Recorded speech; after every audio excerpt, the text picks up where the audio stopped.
cet après-midi et elle devrait probablement durer. C'est une étape nouvelle dans la guerre qui se joue dans la région. Je sais l'inquiétude légitime de nos compatriotes face à ces événements. La France a condamné depuis longtemps et à de multiples reprises l'accélération du programme nucléaire et balistique iranien.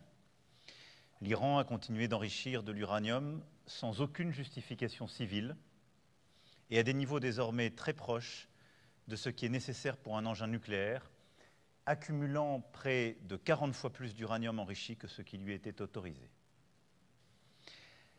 Elle s'est ainsi affranchie de toutes ses obligations vis-à-vis de la communauté internationale, rompant ses propres promesses. Cette semaine encore, l'Agence internationale de l'énergie atomique, juge de paix en la matière, a constaté l'impossibilité d'assurer qu'il s'agissait d'un programme pacifique. Parallèlement, l'Iran développe à marche forcée un programme de missiles. Certains sont en théorie capables d'emporter un engin nucléaire et d'autres ont la portée permettant d'atteindre certaines parties de notre territoire national. L'Iran porte une lourde responsabilité dans la déstabilisation de toute la région, a soutenu le Hamas, le Hezbollah, les Houthis, s'est félicité de l'attentat terroriste du 7 octobre, à la suite duquel 50 compatriotes ont perdu la vie, et détient toujours 2 otages français, Cécile Kohler et Jacques Paris. Et je veux ici redire à leurs familles notre solidarité et notre détermination à obtenir leur libération. L'Iran fournit aussi des missiles à la Russie pour l'aider dans son agression contre l'Ukraine. Et donc, je le dis avec la plus grande clarté, le risque de cette marche vers l'arme nucléaire par l'Iran menace la région, l'Europe et plus généralement la stabilité collective. Nous ne pouvons pas vivre dans un monde où l'Iran posséderait la bombe atomique, car c'est une menace existentielle et une menace pour notre sécurité à tous. Mais nul n'est plus directement visé qu'Israël, dont l'Iran appelle sans relâche à la destruction. Je l'ai souvent répété, Israël a le droit, comme chaque peuple, de vivre délivré de l'angoisse de l'anéantissement, du risque de l'attaque et de la menace du terrorisme. Nous restons attachés à cette exigence pour la sécurité d'Israël. Je l'ai réaffirmé ce matin au Premier ministre Benyamin Netanyahou.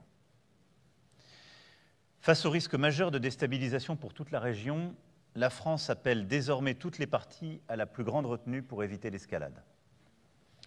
La question du nucléaire iranien est une question grave, une question existentielle. C'est par la négociation qu'elle doit désormais être réglée. C'est pourquoi je regrette que l'Iran n'ait pas pris au sérieux les propositions avancées par les États-Unis et a refusé jusqu'alors toutes les concessions comme les gestes nécessaires. Nous appelons à la reprise du dialogue, à la conclusion d'un accord, seul chemin pour désamorcer la situation, et nous sommes prêts à mettre tous nos efforts pour atteindre cet objectif. Depuis ce matin, j'ai eu l'occasion de m'entretenir avec le président Trump, nos alliés européens, en particulier britanniques et allemands, ainsi que nos partenaires dans la région, jusqu'à l'instant même, les dirigeants d'Arabie Saoudite, du Bahreïn, de la Jordanie, du Qatar, des Émirats Arabes Unis, de l'Égypte ou du Liban.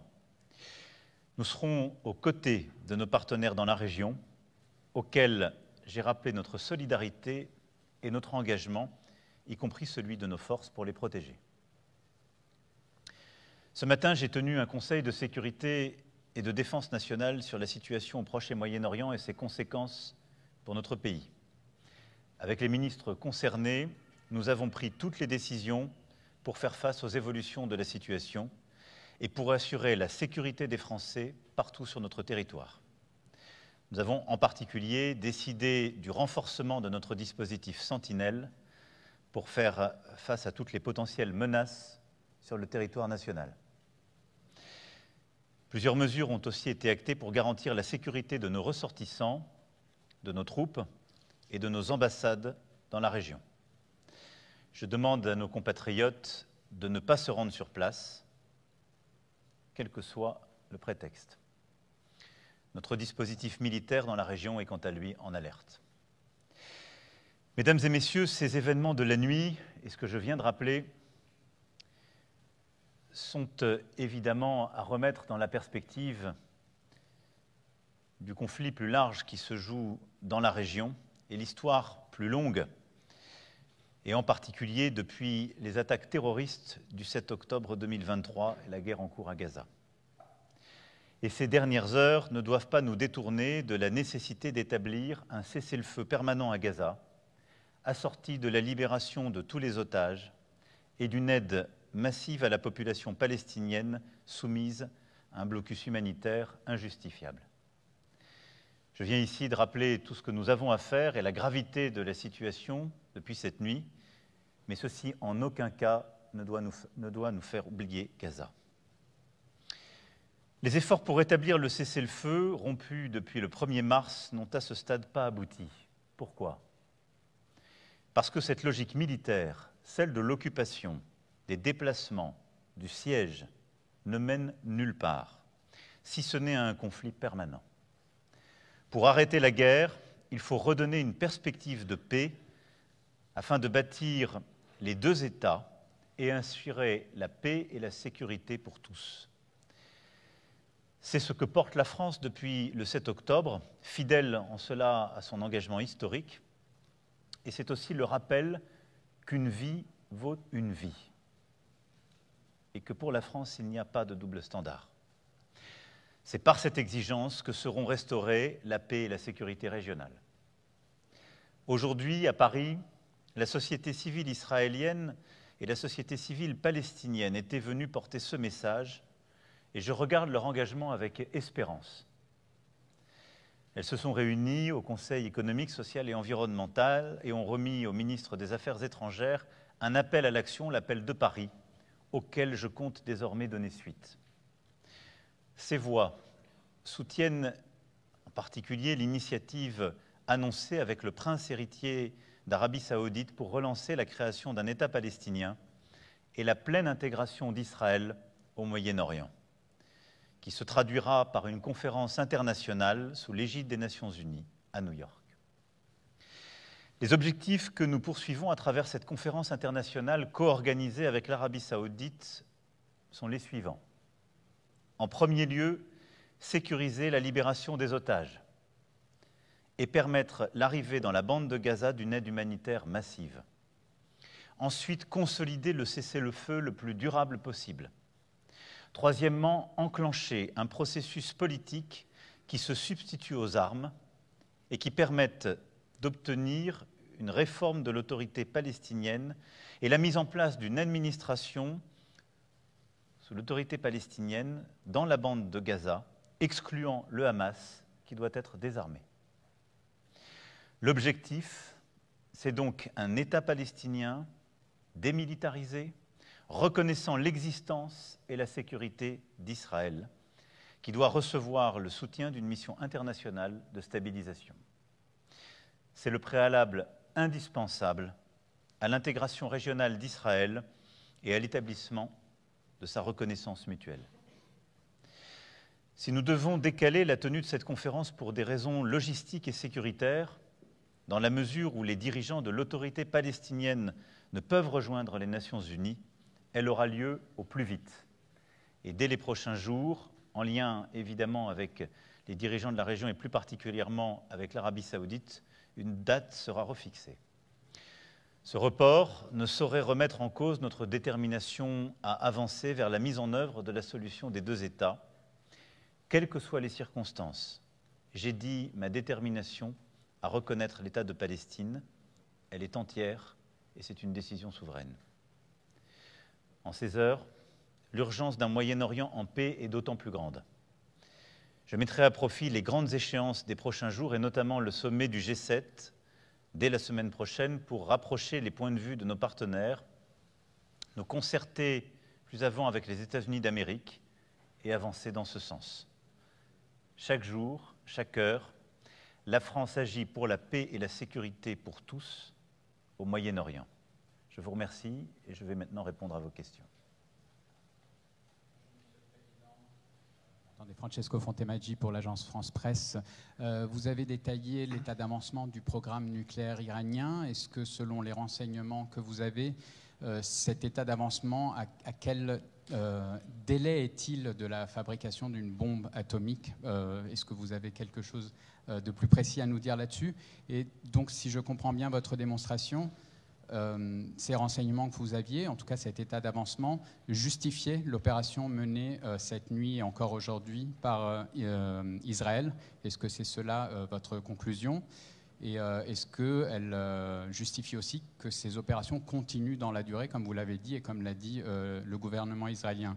Et par ailleurs, est-ce que le timing, au moment où tout de même il y avait un effort diplomatique entre les États-Unis et l'Iran, ne fait pas que cette opération vient troubler de possibles avancées diplomatiques? Merci.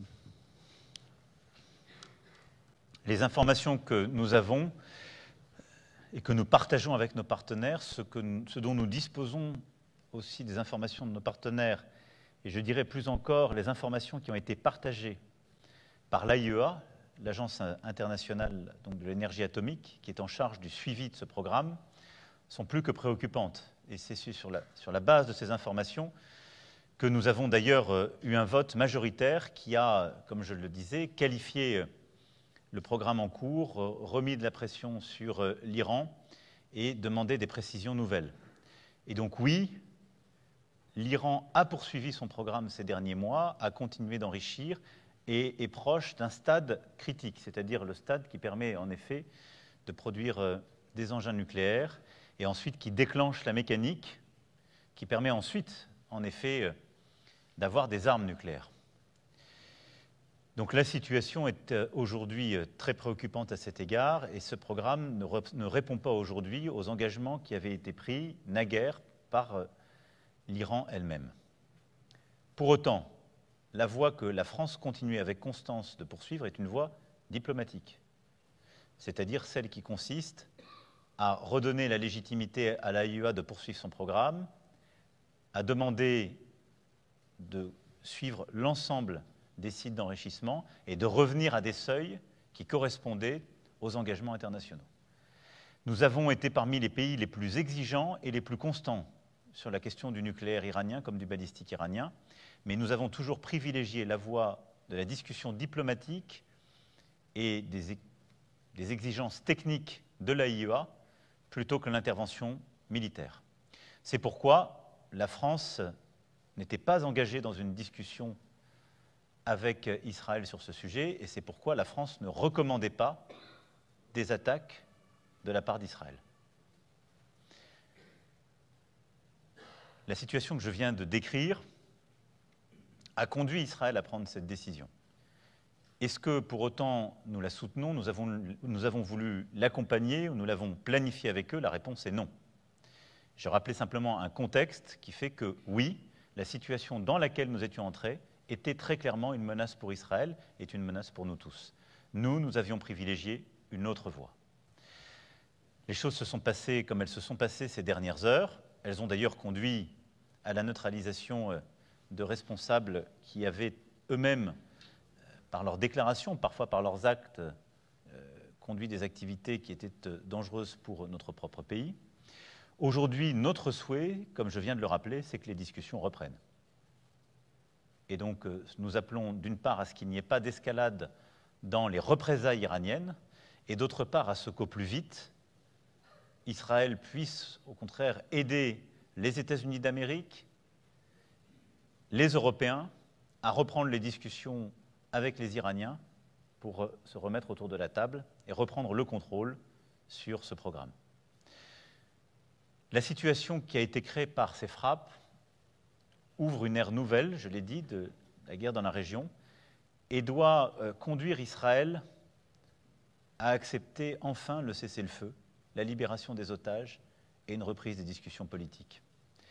Je l'ai dit tout à l'heure au Premier ministre Netanyahou, parce que s'il y a une chose qui unit Israël avec tous ses voisins dans la région, c'est la menace iranienne. Et puisque celle-ci est redevenue aujourd'hui la priorité, et puisqu'aujourd'hui, les heures, les jours, les semaines qui viennent seront structurés par les risques de riposte, et donc évidemment la sécurité d'Israël et de toute la région, plus que jamais, c'est l'intérêt même politique et sécuritaire d'Israël d'acter un cessez-le-feu, d'obtenir la libération des otages par le Hamas et de réenclencher cette dynamique. Et donc je pense que c'est cette fenêtre que nous devons saisir et c'est le travail que nous conduirons dans les prochains jours avec Israël d'une part, mais aussi avec les États-Unis, le Qatar, l'Égypte et l'ensemble des négociateurs qui sont impliqués dans cette discussion.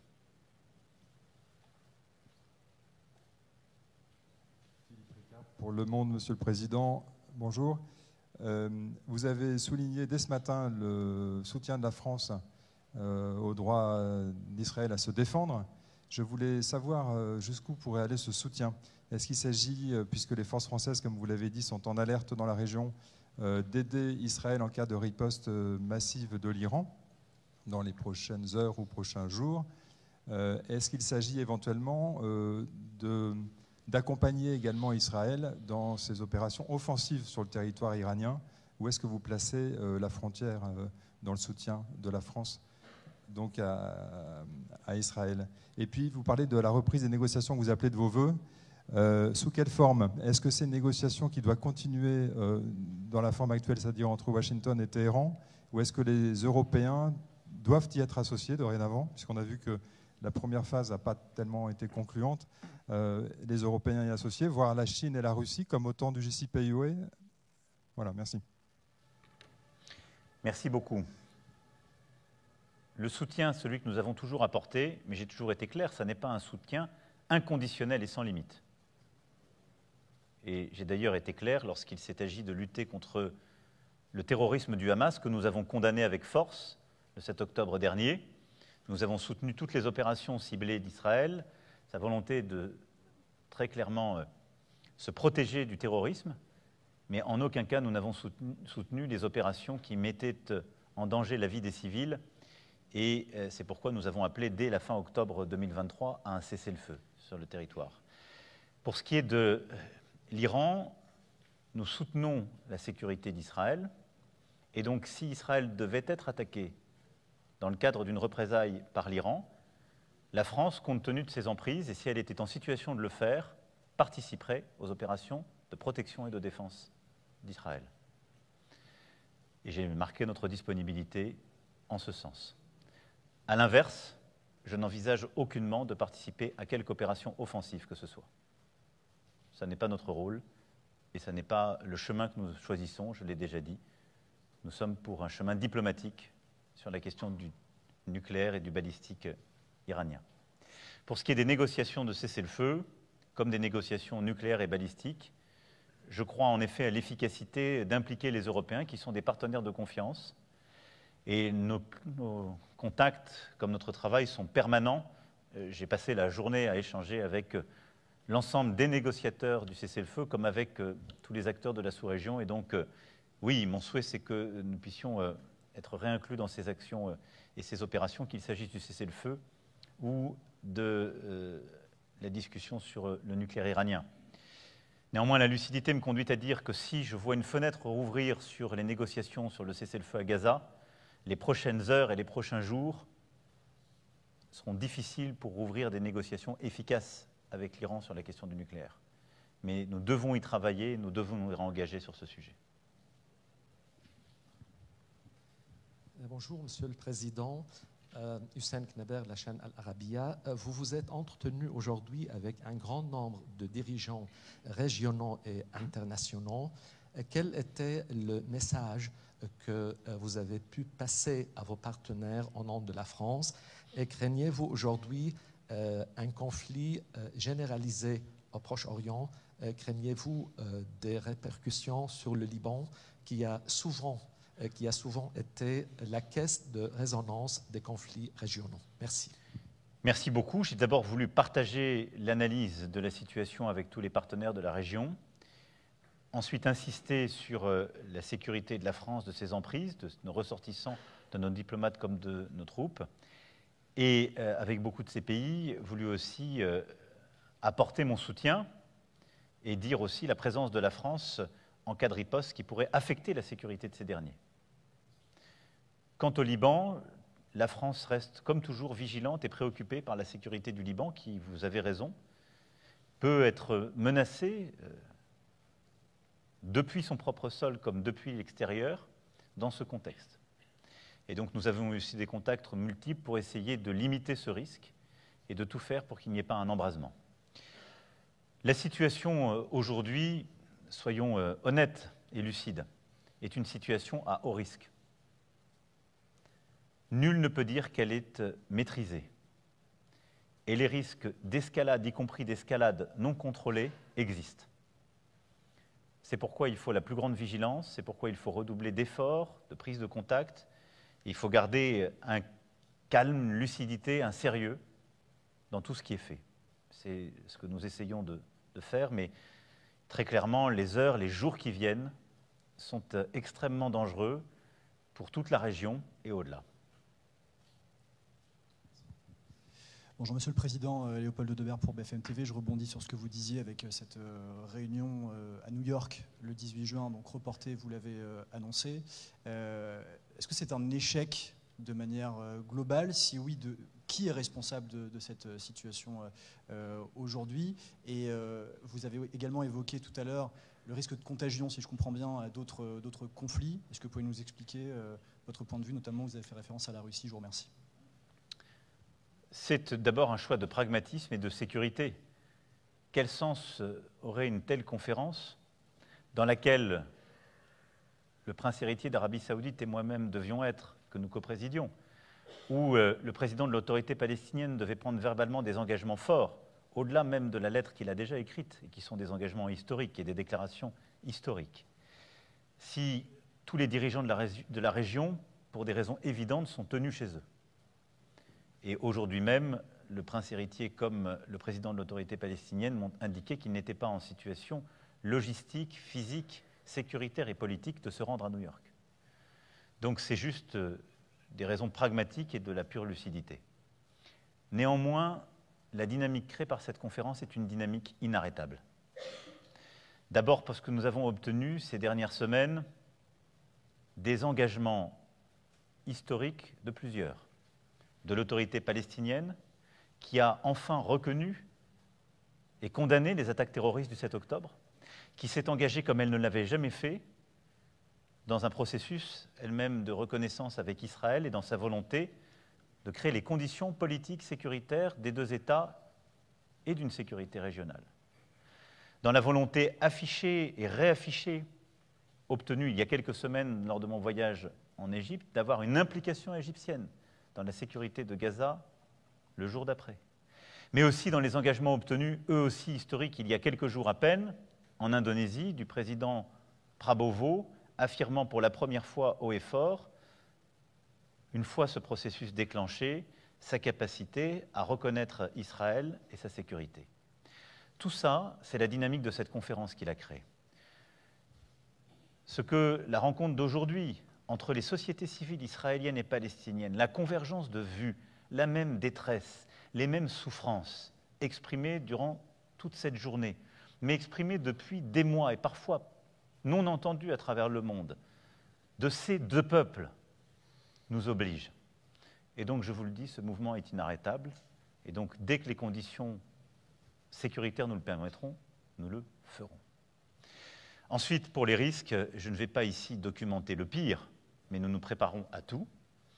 Et il est évident que selon les ripostes qui seront décidées par l'Iran, mais aussi si Israël devait continuer des opérations en Iran, sur le sol iranien, qui aillent au-delà des cibles jusqu'alors indiquées, nous rentrerions dans des situations dont aujourd'hui nul ne peut totalement se figurer les conséquences.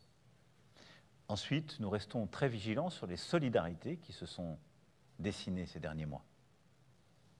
Je note que les mêmes drones iraniens sont utilisés sur le théâtre ukrainien par les Russes. Je note les propos que la Fédération de Russie a commencé à tenir dès ce matin. Et donc je vois des solidarités inquiétantes, mais je les ai déjà dénoncées et nous avons marqué cette vigilance depuis des mois. C'est pourquoi je pense qu'il est indispensable que les discussions reprennent, et à Gaza, et sur la question du cessez-le-feu à Gaza et de la libération des otages, et sur la question d'un cessez-le-feu en Ukraine et d'une reprise de discussion sur une paix juste et durable, et sur la question du nucléaire iranien, pour lui donner un cadre négocié. C'est ce à quoi appelle la France, c'est ce à quoi elle œuvrera. Mais vous voyez les liens entre les acteurs les plus dangereux, et vous voyez le risque d'escalade lorsque certains de ces acteurs ont manifesté ces derniers mois leur incapacité à calibrer leurs gestes. Bonjour Monsieur le Président, Romain Cluzel pour RMC. Vous avez annoncé le renforcement de l'opération Sentinelle sur le territoire français. Ce matin, le Premier ministre François Bayrou a également réagi. Il a évoqué, je cite, « des risques qui vont impacter notre vie de tous les jours comme la guerre en Ukraine a impacté notre vie de tous les jours ». Est-ce que vous aussi, vous considérez que ce conflit entre Israël et l'Iran aura des conséquences en France et si oui, sur quel plan? On comprend sécuritaire, peut-être économique. Merci pour vos précisions. Il est trop tôt pour les identifier, mais il y en a de manière évidente.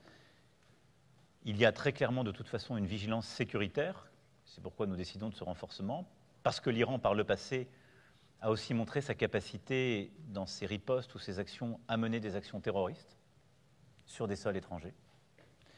Ensuite, parce que l'Iran a des capacités balistiques qui peuvent toucher le sol européen, et donc elle est aussi une menace à cet égard. Même si, comme je le rappelle, la France, comme d'ailleurs tous ses autres partenaires européens et comme les États-Unis d'Amérique, n'ont en aucun cas participé ni aux opérations des dernières heures, ni à leur planification. Ensuite, il est très clair qu'en fonction de l'évolution de la situation, des bombardements, des cibles qui sont prises, l'économie mondiale peut être impactée. Qu'il s'agisse des routes commerciales et des menaces sur le détroit d'Ormuz, qu'il s'agisse des capacités de production pétrolière mondiale, qu'il s'agisse de tous les autres sujets pour lesquels la région a un impact très clair. Notre principale préoccupation est sécuritaire aujourd'hui. Mais compte tenu de l'incapacité de qui que ce soit à se prononcer sur la durée, l'étendue des opérations et des ripostes, nous devons nous préparer aussi à des conséquences économiques. Il est trop tôt pour répondre à votre question de manière précise, mais il n'est pas trop tôt pour nous tenir groupés, unis, conscients, solidaires dans ce moment que nous avons à vivre. Et je sais que nous en avons la capacité, le peuple français a su le faire lorsque nous avons été frappés par la crise énergétique qui était liée au conflit, à la guerre d'agression russe menée en Ukraine. Et nous avons aussi continué à mener l'effort de soutien. Donc nous sommes aussi résistants. Simplement, il faut à chaque fois dire les choses telles qu'elles sont, de la manière la plus précise. Et donc je vous dis aujourd'hui tout ce que je sais, je vous dis aussi tout ce que je ne sais pas, et je reviendrai vers vous dès que, évidemment, la situation évoluera pour vous en tenir informés et pour vous dire les conséquences pour nos compatriotes qui sont dans la région, qu'ils soient diplomates, militaires ou que ce soit nos ressortissants, mais aussi pour notre pays. Y a-t-il d'autres questions ? Oui, Monsieur le Président, je voudrais demander sur l'attaque israélienne contre l'Iran, Bidoncourt radio israélienne, est-ce qu'il y a un élément positif d'une attaque contre des forces pareilles? Deuxièmement, est-ce que la France programme avec les Européens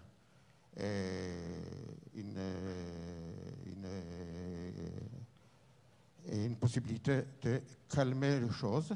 Troisièmement, concernant vos rapports personnels et avec M. Netanyahou et avec le gouvernement israélien, est-ce que le fait que vous avez menacé Israël des sanctions peut aider dans l'avenir que vous voyez pour la région? Est-ce que finalement l'attaque contre l'Iran des forces de type d'Iran aide l'instauration d'une solution régionale avec un État palestinien et vos projets que vous avez donc voulu effectuer dans votre conférence? Écoutez, comme je vous l'ai dit, nous n'avons pas participé à ces frappes. Nous ne partageons pas cette approche et la nécessité d'une opération militaire. Néanmoins, quand je regarde les résultats de ces frappes, elles ont permis de réduire des capacités d'enrichissement, elles ont permis de réduire des capacités balistiques, et elles ont donc des effets qui vont dans le sens recherché. Maintenant, il faut reprendre la discussion et essayer d'avancer sur un terrain, je le disais, plus diplomatique et technique. Pour ce qui est ensuite des Européens, je pense qu'ils ont, je le disais, un rôle à jouer, dans la mesure où les Européens, d'abord, ont la continuité du dossier nucléaire en tête, et que nous avons tenu une position constante, et que nous nous sommes avérés être, je dirais, pour tous les interlocuteurs de ce dossier, au fond, les seuls à être véritablement constants. C'est-à-dire que nous avons été, à un moment, plus exigeants que les Américains à l'égard du programme nucléaire iranien. Nous avons d'ailleurs durci la position en 2015 dans les dernières étapes de cette négociation. Qu'ensuite, nous sommes restés attachés au JCPOA et que nous ne l'avons pas quitté quand les Américains, eux, ont changé d'avis. Et que nous considérons que c'est toujours le même cadre qui doit préexister et que d'ailleurs les discussions qui s'étaient tenues encore cette semaine à l'AIEA se faisaient dans ce cadre.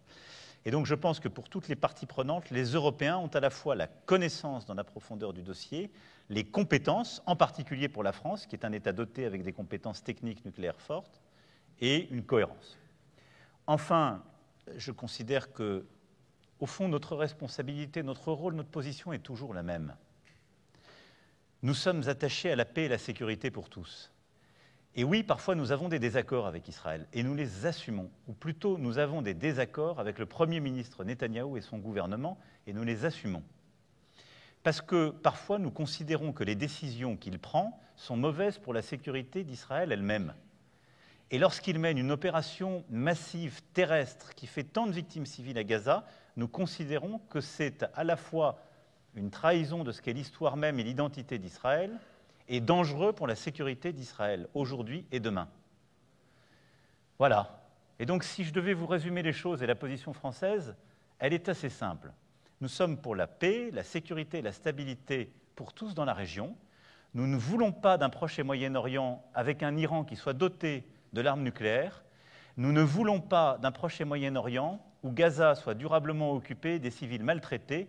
Et nous croyons que la solution et la stabilité, c'est un Israël vivant en paix à côté d'un État palestinien, vivant en paix et en sécurité et ayant reconnu l'existence et les droits d'Israël à se défendre dans la région. C'est ça ce que nous poursuivons. Et je crois que c'est honnêtement une perspective honnête, cohérente et j'espère réaliste. Monsieur le Président, Mesdames et Messieurs, cette dernière Vous vouliez question poser une question. la fin de la conférence. Je vous en prie, on peut poser une dernière question.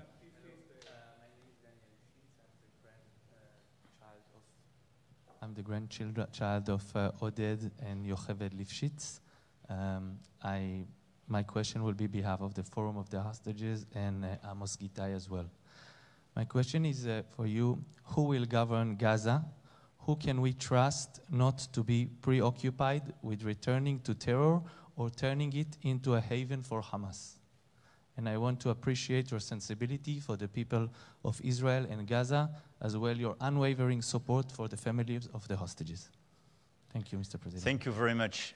Let me just reiterate the fact that the release of all hostages, the demilitarization of Hamas, and the ceasefire are clearly the three preconditions we see in this process. And our key objectives on the short run, but they are as well to be taken into consideration with the administration of Gaza the day after as a step towards a full-fledged Palestinian state. But this is why the conference is so important, and the recognition of a Palestinian state is the trigger of everything and should be, is inseparable from the relief of hostages, clearly the demilitarization of Hamas, and this stage in Gaza. And this is all interlinked. But as for your very precise question, our objective is to get a long-term ceasefire, the release of hostages, and a civilian administration of Gaza in which the Palestinian Authority will have a preponderant role, which will involve some key people of the region with the vetting of Israel, and excluding, obviously, any Hamas leader. This transitory period will be accompanied by military presence and military forces of the region, and we would like to have a monitoring and a UN framework for such a deployment. And we got the commitment from many leaders of the region to be part of such a security, with a permanent deconflicting process with Israel. In parallel, I want to insist on the fact that we have absolutely to stop the daily attacks against Palestinian people in West Bank. And on the very short run, we have to be clear on the fact that we will refuse any action which could jeopardize the possibility of a two states. And especially there is no justification of what is happening in the West Bank today. But our willingness clearly is to trigger a political process, to bring with us several countries from our continent and other continents to recognize a Palestinian state with us, and to have a step-by-step approach towards a full-fledged recognition and all the capacities which go with a full-fledged member of the United Nations, going step by step and delivering the objective I just mentioned. I hope I was clear. But obviously, you know, during months and months, I did hope that we could get ceasefire and release of hostage before any move. I hope, because of the situation triggered by the recent strikes, everything will change and we can reopen and deliver. But we cannot conditionate the process and the recognition to a ceasefire and the release of hostage. We have to get them in the process, but we have to trigger something new in order not to be captured by the absence of willingness to move forward of all parties being involved today. Ceci clôture la conférence de presse. Merci beaucoup, Monsieur le Président. Merci à tous. Merci beaucoup à toutes et tous, et à bientôt.